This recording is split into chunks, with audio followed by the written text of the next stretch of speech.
Hello, Aries. Happy New Year.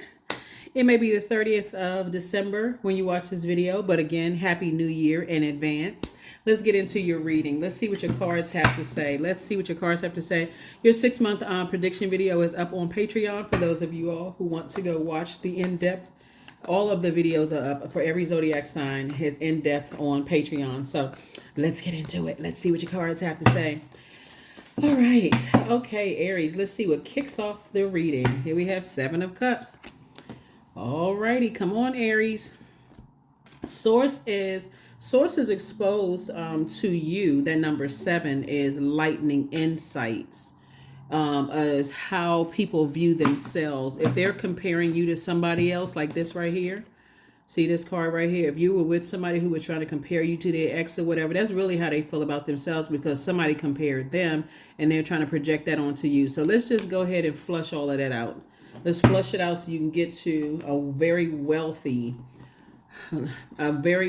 they were performing some kind of dark magic on you. Here we have the Star card.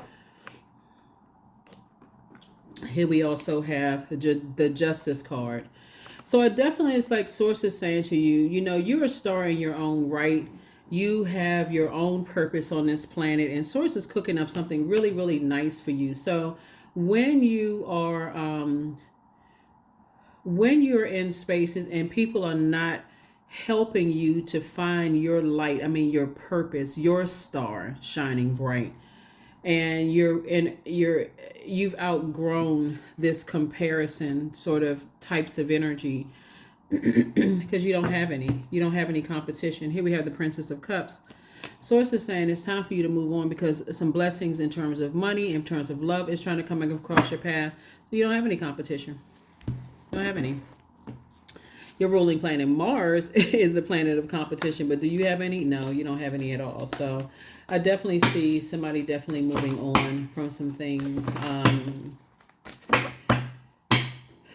This is interesting. Here we have the 2 of Cups. Here we also have the Empress card, the 6 of Cups, the Hermit card, and also the 9 of Pentacles. So here we have the 2 of Cups.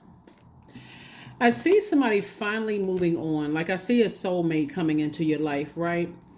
And the way that you're going to stay on your throne in your emotions, like adjust your crown of your emotions, is to not compare new love to ex love, new friend to ex friend, new job to ex job, not in an unhealthy way. Like you're just picking out the good qualities in those things, because otherwise it'll drive you crazy. It'll literally drive you crazy. Which parent is the better parent? The kids like dad more than mom, or vice versa. It'll drive you crazy. Everybody has their own. You have more than one star in the sky. So kids could absolutely love both parents if that's the comparison there. You've outgrown all of that though.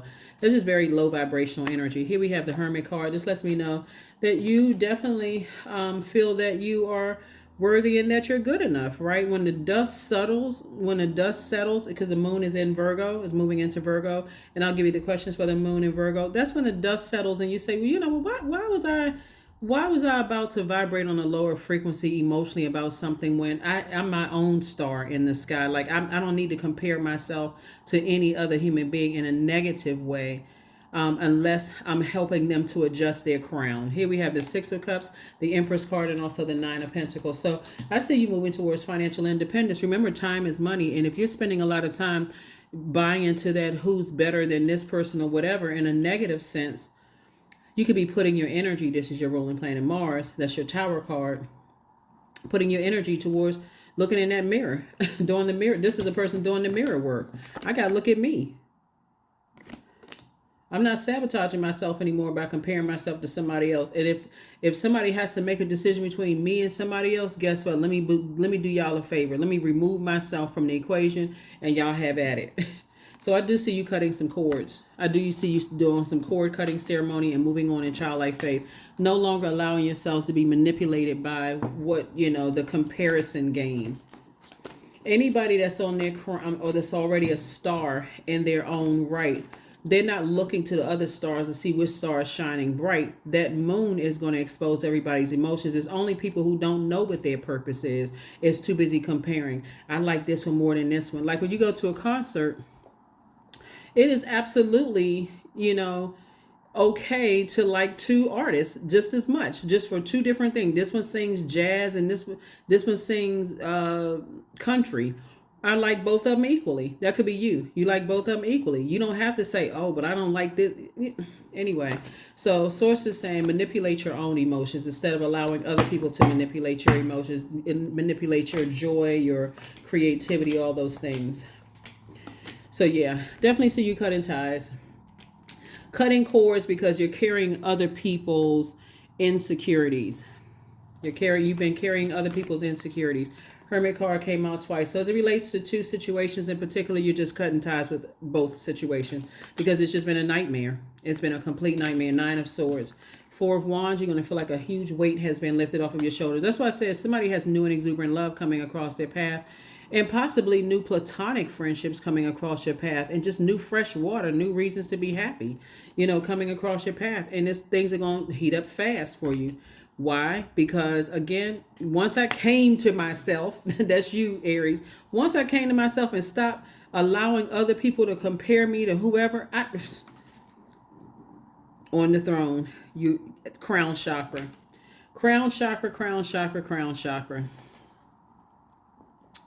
Crown chakra. If you're not helping somebody to adjust their crown, you certainly are not trying to knock it off. So, and if somebody else who is trying to get you to vibrate on a lower frequency trying to do that, then here we have the Ace of Wands, Two of Wands, Queen of Wands, Three of Wands, Nine of Swords, and then also the King of Swords, right? So something was definitely a nightmare for you. So 9 and 9 is 18, 1 and 8 is 9. It just brings you back. Every time you think about two situations in particular, it's not necessarily that they're causing you the nightmares. It's you allowing something to cause you a nightmare. And Source is saying, here we have the King of Swords. So moving forward to make 2024 a very wealthy year for you. Remember, wealth is not just money. The thing that kicked off this is emotions, the Seven of Cups, right? And it could be like you all are highly creative. So what if somebody says, okay, I like somebody else's creativity more than Aries? Okay. Let's say you're a singer. Let's say they like somebody else better. Okay. Whatever it is creatively that you're doing, it shouldn't stop you. So Source is saying to a point of burnout. That's what all this fire is for. Something definitely increased somebody's prayer life. Here we have the Three of Wands here and the Three of Wands here.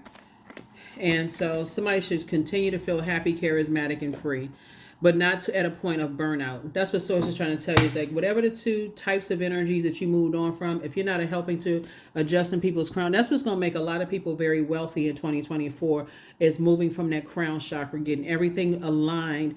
And if I don't have anything negative to say, it's not even sarcasm or shade. If I don't have anything positive to say, I don't even want to be a part of it. Yep, that's what's going to change because, again, time is money.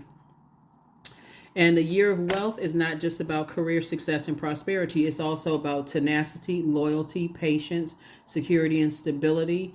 And so you want an abundance of loyalty around you, just as much loyalty you're pouring into other people. You want people to inspire you, not around people who are burning you out and keeping you in a state of confusion. So that's what Source is trying to tell you, to move on from all of that. I don't know what I may have said or done to them, and I'm not sure why this and that and so on and so forth. Move on. That's what Source is trying to tell somebody. Move on. Increase your prayer life, but also increase your meditation life. Sit back so Source can give you the answers. The first question for the moon in Virgo. Virgo is all about this after the dust settles and you can kind of sort of meticulously look through your entire life and see, okay, I've increased my prayer life. I've increased my meditation life. What exactly does Source tell me? What exactly does Source tell me? Because you can call somebody a witch if you want to. You can say that they participate in darkness. You can do whatever you want to. It doesn't necessarily make it true. But if it's not helping somebody to adjust their crown, then it's just, like I said, you just putting that energy out into the universe. Whatever we put out into the universe comes back to us. So be a leader. Here we have 28. You're already a leader. In an effort to accomplish great things, you recognize the value of working with others, not against them, but working with others. You make a capable and compassionate leader who can bring people together and drive a team towards achievement. It's all about using our element for good, even when our emotions don't feel so good. That's what Source has been trying to tell everybody is like, okay, that was the awakening really in 2023. You got air signs, fire signs, water signs, and earth signs. If we are not using our element for good, there's only the other option, the other thing. Our flesh is that thing that's between that. Okay, what does our flesh say? Does our flesh say, vibrate low or vibrate high? I am beginning to an exciting new path of self-discovery. That's right, of self-discovery. All right, last card, and we're going to go ahead and close this out. Last card, and let's go ahead and close this out. Find a group of people who challenge and inspire you. Spend a lot of time with them, and it will change your life. That's a quote from Amy Poehler. What's on the back here? Who in your life inspires you and why? Place one hand on your belly and one on your chest. Inhale through your nose and for 4 counts, feeling the hand on your stomach rise. Hold for a moment, then exhale for 4 counts, feeling that same hand lower to its original position. Repeat until you can answer the question. And the question is, who in your life inspires you and why? Who in your life inspires you and why?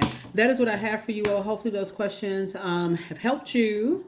And I will see you all on. Let me make sure I gave you the questions. I'd say like when the dust settles. Let's make sure I gave you the questions. First question is, are you ready to define what you no longer need or want with a practical and objective eye?